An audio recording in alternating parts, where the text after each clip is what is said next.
Hey guys, Kid here, Burn 1 with another deck profile. Figured I'd do this one on camera this time. We're going to go over the set I was talking about before because it just got announced in English a little while ago. We're going over Overlord. This is the build that I was using when it came out in JP. There might be some changes to make in the future for the English format depending on how the meta ends up settling on once events open up again. But figured it's a good time to just go over a basic build of the set so you guys can have an idea of like the strengths and weaknesses of the set overall, along with this sample deck you can build off of. So the first thing up is we play 4 of the coin flip Nabe. It's a really good plusing 0. It's also 3k power if you have 2 or less stock, which happens quite often, especially at 0. So it's an easy plus, as well as it combos very well with our other level 1 plussing level 0, which is the Meru Runner. So one cool interaction that these cards share is that because this is a mill runner, during your opponent's draw phase, you reveal the top card of your deck. If it's level 1 or higher, this goes back to your hand. So if this reveals character, so it bounces back to your hand, and then to mill the card because it's a character, so this will make the free run. One bad instance of this though is that if you have both of these out there, you reveal like a climax off of this, you basically lose both characters, but at least not to mill, so you can get the cancel. So maybe you can make a kind of like a tempo play off of that. At least you're losing your cards, but at least you're getting a cancel out of it. And if you need to take damage that turn to get to level 1 first or something, you can use that information to mill the climax off to guarantee your level 1. It'd be pretty interesting to see how people react if knowing that you have a climax on top and you mill just to be able to take the damage, which is kind of funny too. So this is 3k if you have 2 or less stock, so it beats a lot of things nowadays, especially against what's the set? Goblin Slayer. Goblin Slayer's levels of game is generally like 3k power, so this can at least fight it. This here, like I said, is a mill runner, but also when it comes into play, you can you mill the top card of your deck, or you may mill the top card of your deck, and if that card is level 1 or higher, it gains 2k power. The deck is a standby deck, so we kind of play a lot of cards that are level 1 or higher. So you have a really high chance of hitting off of this, which is really nice. So it becomes a 4k beater usually most of the time when you first drop this card, which is pretty good. So you can kill a character and then plus off of this card, which is pretty strong. So those are most of our plussing 0s here. It's really important for us to get pluses early, especially if they open up slots for our opponent to attack in directly, so we can have a higher chance of hitting level 1 first, because the power level of Overlord, it's kind of all stacked into its level 1 game plan. Next is a no-brainer here. We play 4 of the Brainstormer. This is a pay 1 tap self Brainstorm. And salvage 1 for every climax you hit. As well as on play, you can give one of your opponent's front row characters -500 power. The -500 power doesn't really come into play that often. Sometimes you can force certain cards to just kill themselves once you hit like 2 of these on the board and you kill -1000 power to something. Otherwise, you can sometimes kind of get cheeky and play one of these to make sure a character is out of counter range by 500 power, which is kind of funny. But generally, this is just a Brainstorm in English. This deck sometimes thrives off of double back row Brainstorm. So it's kind of important to run it as a 4 of. Honestly, I kind of wish we could play a 3 of, but there are a lot of games where you just want the double back row, especially when you start falling behind because your power spike at level 1 wasn't strong enough to maintain the games or maintain your advantage. Still, overall good card. Next, we come into some of our tech cards here. So this is a pay 1, ditch 1. Top check 3, add a card to hand. Good way to find climaxes, good way to find pieces for your level 1 combo and stuff like that, or to mill or discard cards from your hand to set up your standbys and stuff like that. Solid card overall. Sometimes this card's kind of iffy, but I kind of like it. It also helps you find like other counters and events and stuff like that off of the top of your deck if you decide to go the event route or anything like that. Just solid card, but I think this card can be replaced if you don't like it. Next, we play, obviously, we're playing a one-of on-play Ditch a Climax salvage a character. This is how we get access to our waiting room. We play the Blue Gate as well as Standby in this build, so this is a good way to ditch climaxes and get some kind of advantage off of it if we plan not to slam another stock soul or something. So this here is a bit of a tech card right here. This is a Climax Swapper, which is really solid, so it's pay 1, ditch a Climax, salvage a Climax. So if you have the wrong Climax in hand or something like that, you can swap around and get the right one you need for either level 3 or if you're going to do your standby combo. The next part of it, which is really nice for the deck, is Overlord overall has a lot of I don't know if I can describe this as really strong, but a lot of their effects are very good value effects, but they only work if you're direct attacking. So this card on play can bounce a cost 0 or lower character in your opponent's front row back to their hand. So you can open up lanes to hopefully get good advantage off of like some of your level 1 Kakutases and stuff like that, or if you want to just dodge certain things at level 1. So for example, like say you're playing against the AOT and they've already resolved their errands because it was unfortunate that you didn't get to level 1 first. You can bounce an errand because you know they're already going to bounce, or they're already going to put the errand back into their hand. If you front attack it, you can at least bounce it so you can get the direct attack to guarantee being able to get like Kakuta pluses off of it. Solid card overall. I think Climax Swappers in the near future are just going to be overly good card in the future. I almost kind of feel like they're kind of busted because it lets you play really greedy depending on the build you're going with. I think even in this deck, you could be pretty greedy and play something weird like a 3 blue gate, 1 red gate or door, and play one of the level 3 that blows up your opponent's front row from the trial deck, which is really good. If you want to be extra greedy.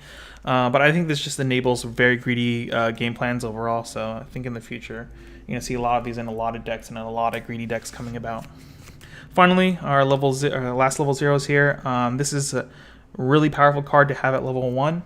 So you almost want to draw this all the time before level 1, but if you don't get it, it's not the end of the world. But this does enable it so your level 1 doesn't neg you 1 the first time you go off with your standby. So on play, you can mill the top card of your deck. If that card has a soul trigger, when you mill it, you can give one of your other characters +1 soul for the turn. And then the last effect here is whenever you play Climax, you can bounce this back to your hand to give a character 1k power till the end of your opponent's turn. That way you can make your level 1 combo a little bit more stronger, so maybe you can get a double standby off it 2 turns in a row, which is really good. So our level 1 is actually quite small here because there's not a lot of great stuff going on at level 1. The version of the deck I run runs 4 of this trial deck reverser or bomb or suicider, however you like to play. It gives you information as well. So on play, you reveal the top card of your deck. If it's a character, you can give this card 2k power for the turn, so it becomes 5k. So it can you can do cheeky plays where you beat over level 0s that stay on the board because 5k beats most things at 0. And then you leave a level 1 reverser on the board, so they're either forced to crash into it or side. If they crash into it, which is really good for you, it opens up a slot on their turn, or on your next attack turn, which makes it so your Kakutas and other effects can go off. Solid card overall, but this is just in the deck because 1, it provides information from top deck, 2, it beats level 0s very easily, and then 3, it opens up slots for your direct attack effects to go off, which is really, really good. But that's it for level 1, because the next part, there's actually, we play 2k counters because once we start standbying stuff out, we want to be able to protect them. So 2 is probably where you want to be at for the 1-0 counters. But the reason we only play such a small level 1 game here is because of these cards here. We have the 2/1 Eins here. It combos with the standby. So when you play the standby, you can pick another one of your characters and stand that character.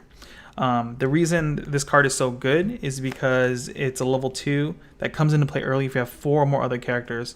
That's why that level 0 earlier is really good at making it so you don't neg yourself 1 when you slam a standby down to play out the Kakutas. So this is a level 2 and it's 7k base power, which is pretty tough to beat. And if you do end up bouncing this level 0, you usually give the extra 1000 power here, so it's 8k base cross turn, making it really tough for your opponent to beat because they'll have to get over 10k power to be out of counter range with this card.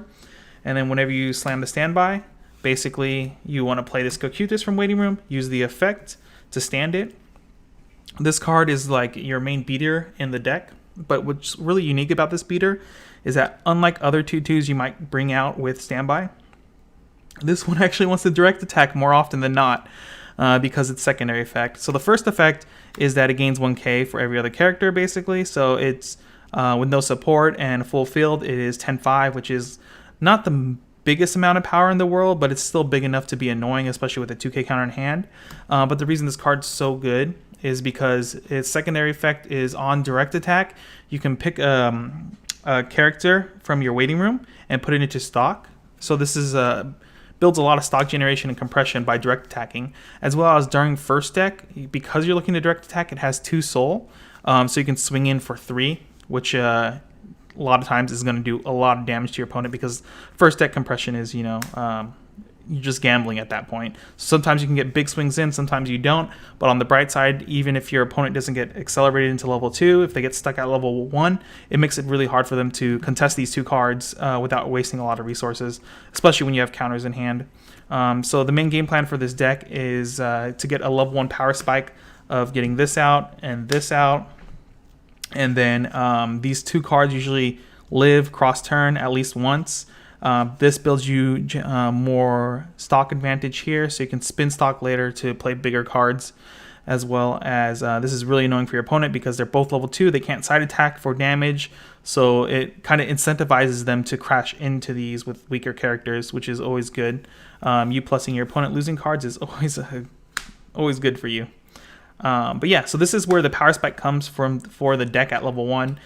If this falls apart, the deck, you know, it struggles its way through the game. It still can win games. The only issue is that it just becomes a lot harder, and small misplays at that point can cost you the game completely. But resolving this off early on is really good.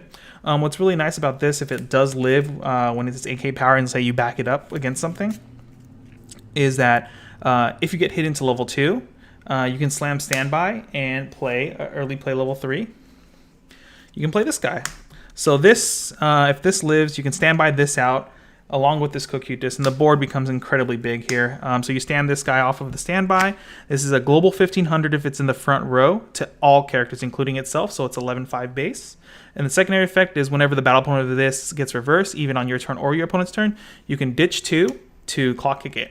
And then so this makes the board incredibly big, and it becomes really frustrating for your opponent to fight this type of board, especially because everything's level 2 or higher. So it decentivizes them from side attacking. It forces them most of the time to crash their board in to be able to do damage. And you can, if you have a lot of hand size off of Brainstorms or something, you can ditch a couple cards every few turns to get an extra ping 1 in there because you get a clock kick their character, which is really good.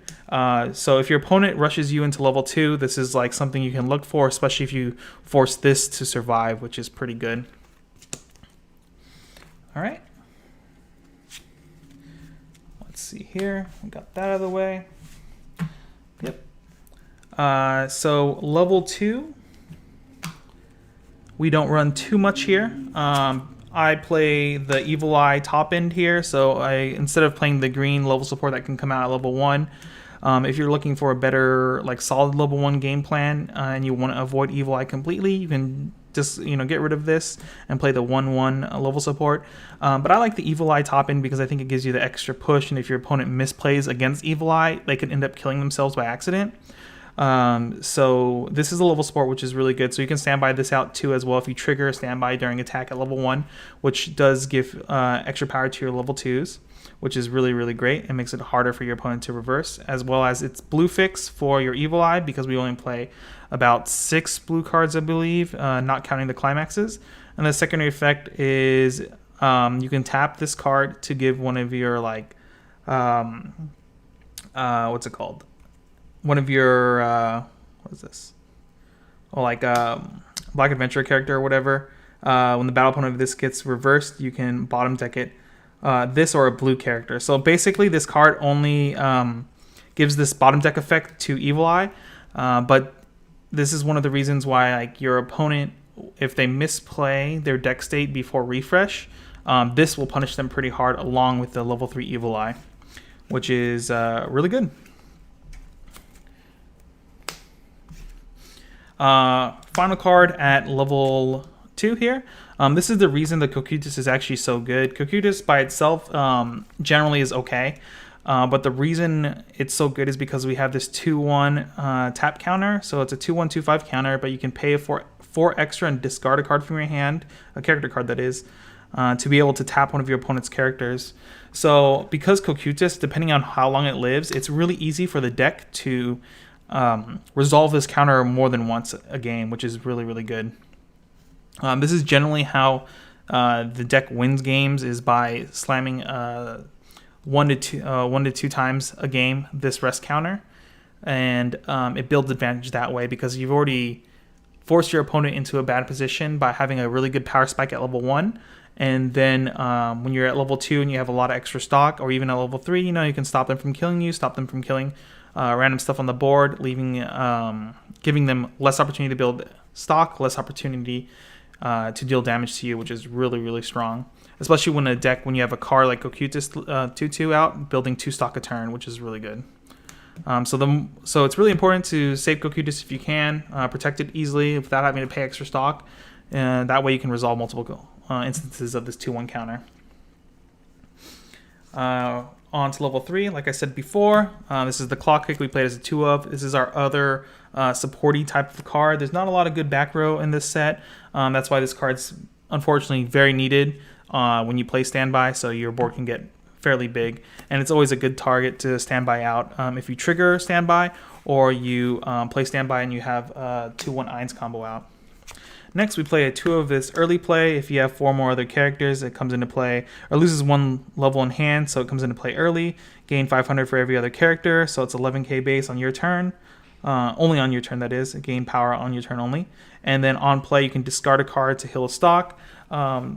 Early play stock healers, even if this wasn't an early play, you would still probably play this card, just because it heals the stock. When the deck has issues, it's usually a stock issue towards the end game, because you didn't get multiple Kakutas off at level 1, or at least resolve the direct attack from Kakutas multiple times. So sometimes if you struggle with stock, this will help. You can discard a card from your hand to be able to generate a little extra stock, so you can at least get 2 level 3s out for 3 stock at level 3 or even earlier. It's just an okay early play.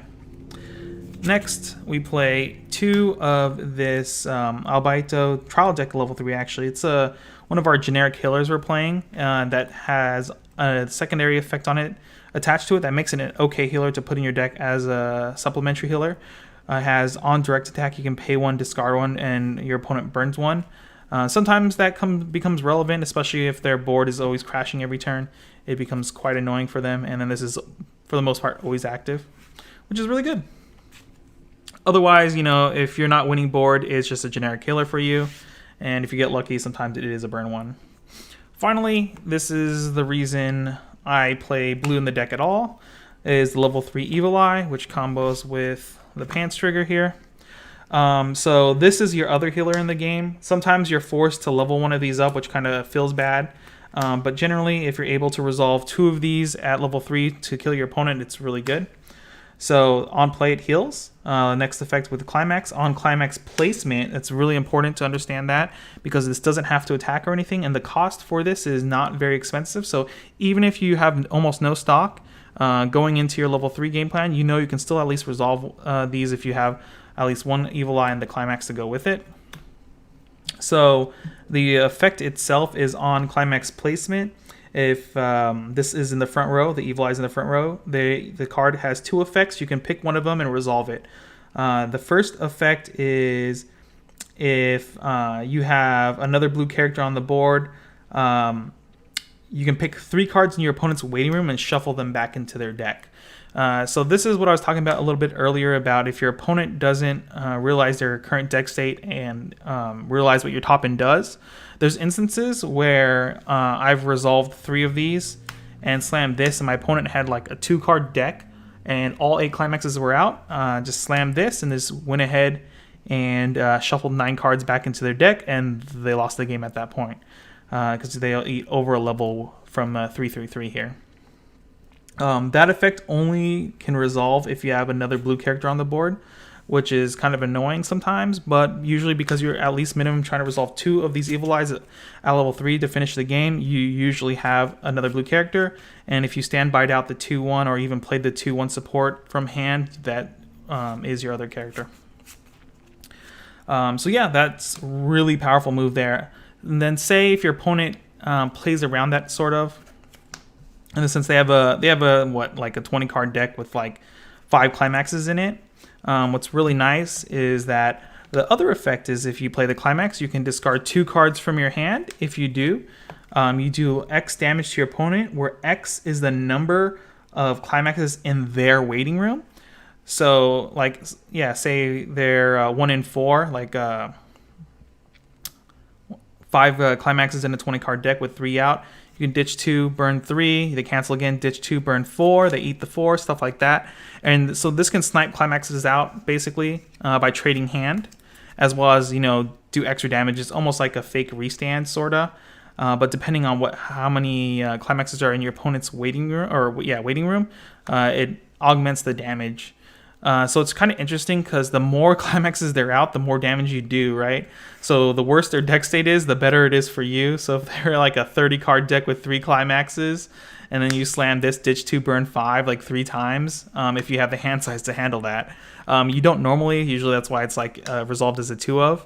But if somehow you do get a resolve 3, it's a lot of damage and it's very highly to stick, especially if they are in a really bad deck state like that. It's kind of a weird combo. The only time this doesn't work very well is if, say, you play against Fate or something and then they 2/1 free fresh you, or I'm sorry, they 2/1 free fresh with their 2/1 character, their Rin and Archer, and then they have no waiting room. That's when it feels really bad, because both of these effects require there to be a waiting room, which kind of sucks. But usually that's not going to happen too often, especially since they can't just, like, you know, at counter step free fresh with like a 2/1 counter to free fresh their deck.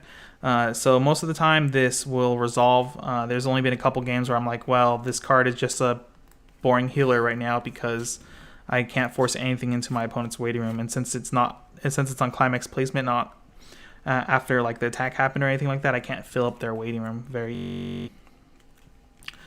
But yeah, that is the deck itself. It's a pretty solid deck overall. I would suggest, if you're kind of new into Overlord, to try this build out. There is another build that is very popular as well. And instead of playing the Evil Eye top end here, they end up playing the they cut. I think it's like they play 2 trial deck level 3s, and these are just blank gates. Well, not blank gates. They work with the trial deck level 3. That way they can blow up their opponent's front row without interacting with it, and then they get the direct attacks to get things off like this, or the Kakuta and stuff like that. Personally, I'm not too big of a fan of that version of the deck. It is probably a little bit more stable than this deck, honestly, though. So if you're looking for a more stable game plan throughout, you probably want to play the gate version, or the red door version, because having red door is always really good. This is kind of tough sometimes. You have to make some decisions that feel bad in the moment, but they're the correct decision, because you know you're not going to get certain pluses off of these triggers here. And it's not like you can just kind of sack your way back into characters from your waiting room, which is tough. Besides that, though, guys, if you guys have any questions about the deck or anything like that, you can go ahead and comment below. Otherwise, I'll see you guys in the next video. Later. Before you go, make sure to like and subscribe to our channel if you do enjoy our content, as it does help us grow, and check out some of these social media links below.